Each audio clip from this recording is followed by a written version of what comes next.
Everyone, welcome back to another episode of Mikey Reacts. We're going to be reacting today to Can I Get an Outlaw by Ryan UPCHURCH, and it is featuring Luke Combs, so this should be a really good one. I like both of these artists, so hopefully their collaboration is even better than I expected. I'm really looking forward to reacting to this video today. Guys, if you're enjoying these videos, please give a like to the video, subscribe to the channel.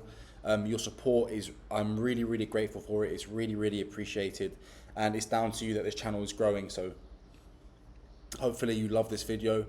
I will say I've had some copyright issues in the past now that I've reached a certain level of subscribers, so I'm trying to bring out as many videos as I possibly can that aren't going to get, blocked for copyright. So, anyway guys, thank you so much for your support. Let's get to the video. I'm really excited for this one.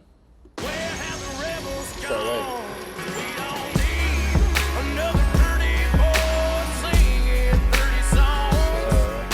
We country boys doing country all wrong.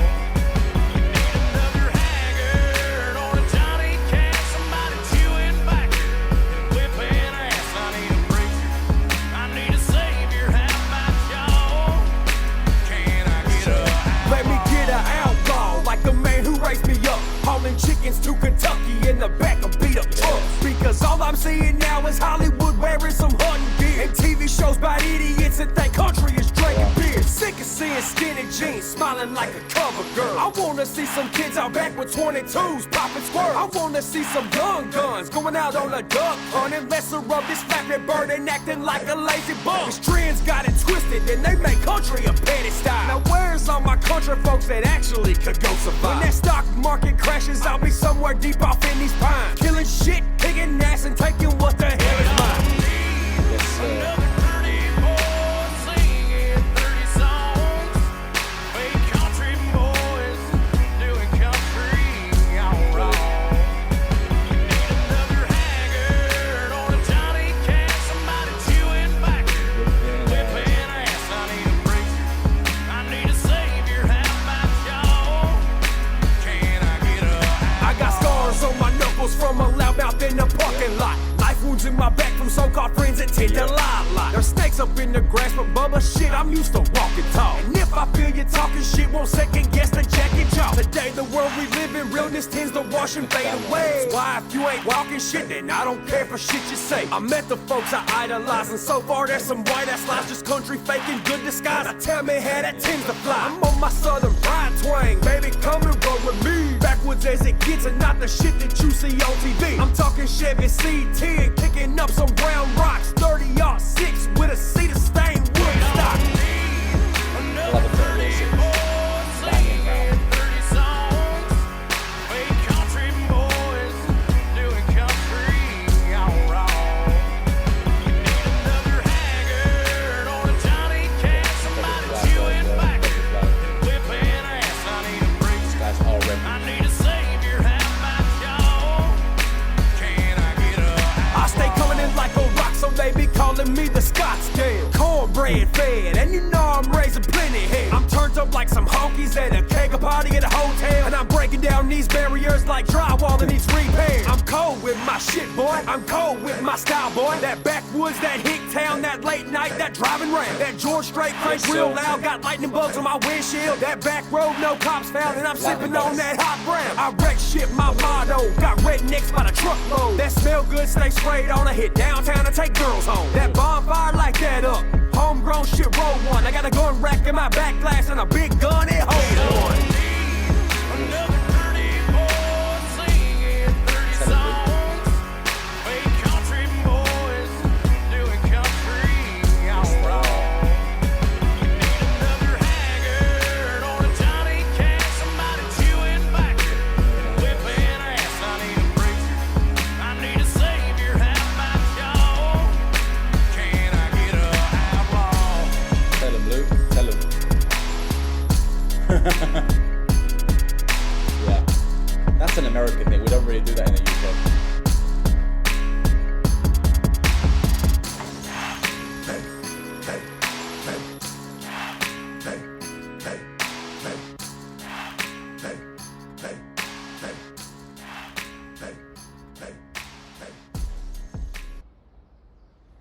Nice.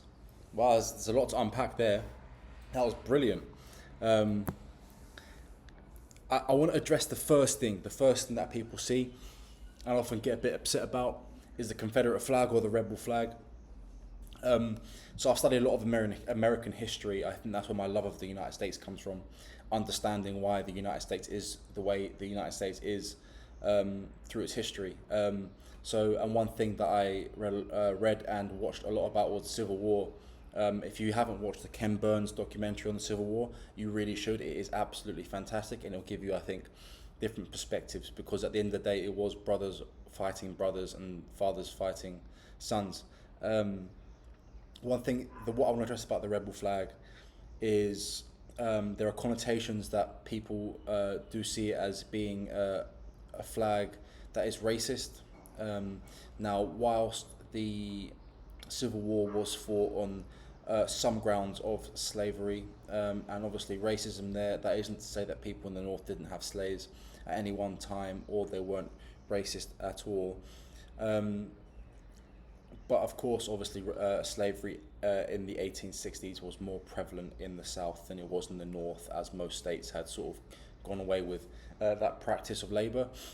But what I do want to mention is a very, very simple phrase. There was a very well recorded interaction between a Confederate prisoner of war who had just lost the battle to the Union Army, and I can't remember exactly where it was.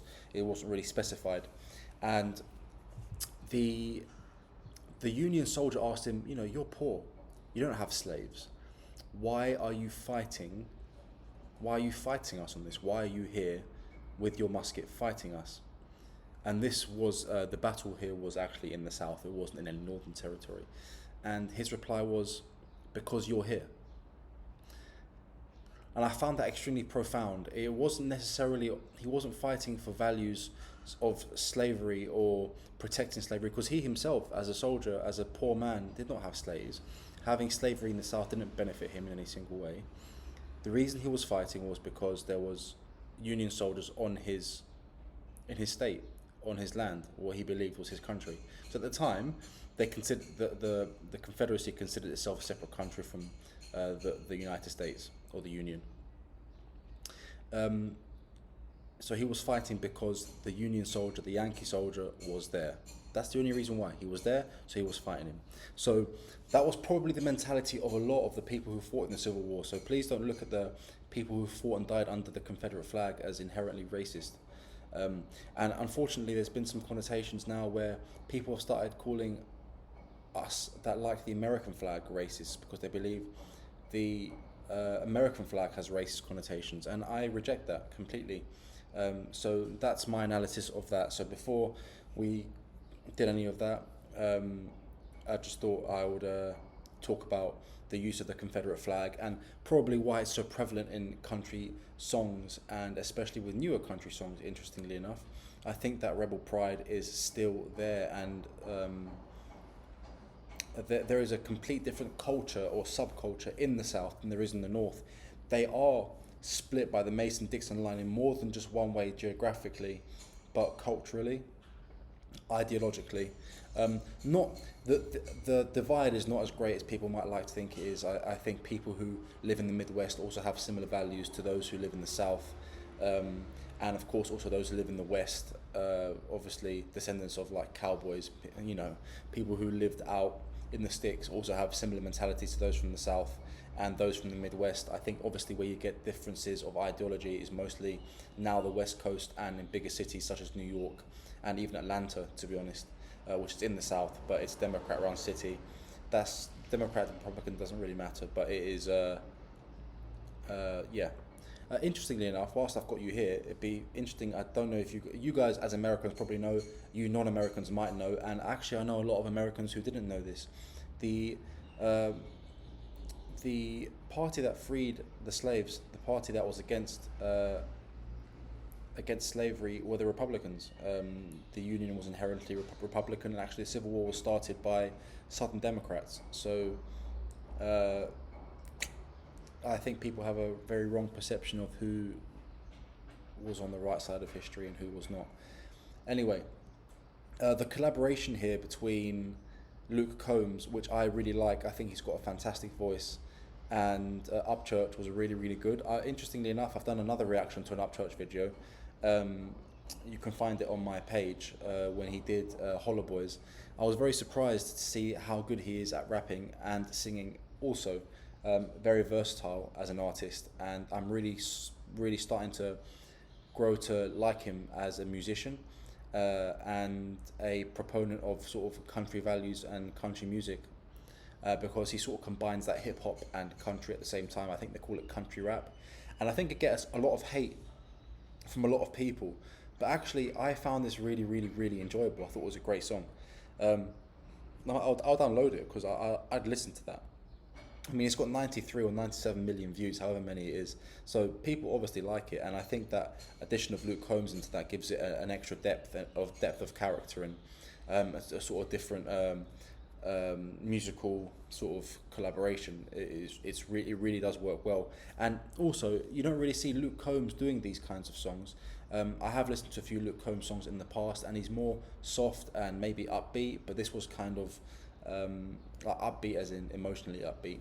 This was kind of rough and tough and hard, and I like that. It shows a different side of his character and his thinking. I don't think he'd sing the song, maybe obviously for financial purposes, yes, but I don't think he'd sing the song or be part of that song or collaborate if he didn't agree with what the message of the song was. And the message of the song was, in my opinion, yes, there's a lot of fake country. Being country now has become cool. Living out in the countryside, having your guns, having your old trucks has become cool, and it's become part of a subculture that people aspire to be, especially those who live in big cities. And I think there's a really skewed idea of what that might be, or what that might look like, or how that life is actually lived. There is a TV show called The Ranch, which basically boils living out in the country or being a rancher down to drinking beer, drink driving, shooting guns every now and again, and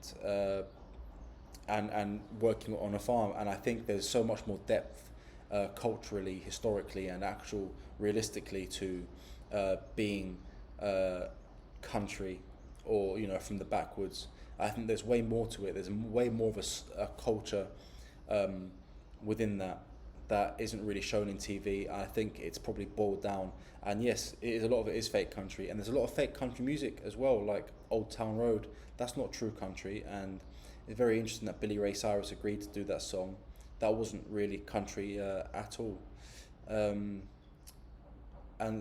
Taylor Swift is known as being country, but she's moved more into the pop scene. But if you ever download some of her music, you'll see that under genre it still says country, and I don't think there's really anything country about that. I don't think country should be defined by the music style, but very much so also the lyrics and what it speaks about. Country tells a story.